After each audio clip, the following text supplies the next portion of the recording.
The shadowed obsession. The evening sun cast long shadows as Judy walked home from work.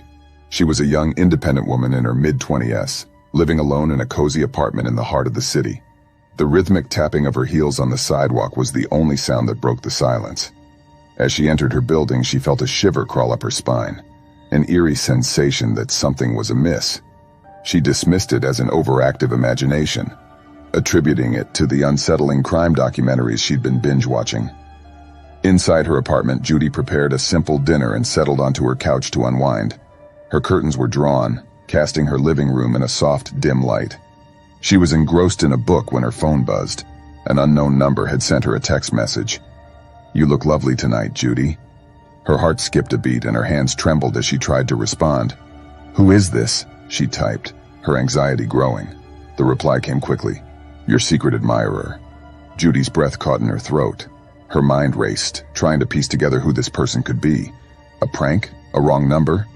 She was about to dismiss it when a photo arrived. A picture of herself taken through her living room window. Panic surged as she leapt from the couch and bolted to the window. Her eyes darted around the darkening cityscape, but there was no one in sight. She closed the curtains, heart pounding, and called the police, explaining the chilling text messages and photo. The dispatcher assured her that an officer would be sent to her apartment. Judy sat in trembling silence, clutching her phone, her mind racing with fear. Who could be watching her? When the police arrived, they conducted a thorough search of her apartment and the building. They found no signs of forced entry or anyone lurking nearby. They advised Judy to stay vigilant and report any further incidents. Over the next few weeks, Judy's life descended into a nightmare.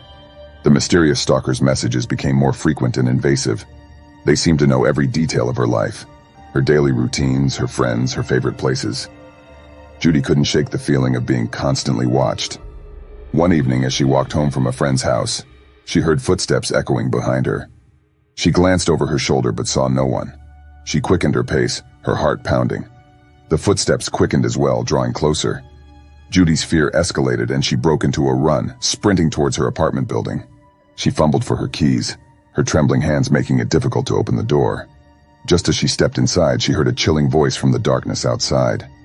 "I'll always find you, Judy." She slammed the door shut and locked it, collapsing against it in terror. Tears streamed down her face as she realized the stalker had been right behind her. She called the police again, her voice shaking as she recounted the latest encounter. The officers arrived promptly, but once again they found no one in the vicinity. They advised Judy to stay with friends or family until they could identify the stalker. Judy reluctantly agreed, moving in with her best friend Sarah. Days turned into weeks, but the stalker's messages and threats persisted, even though Judy had changed her number.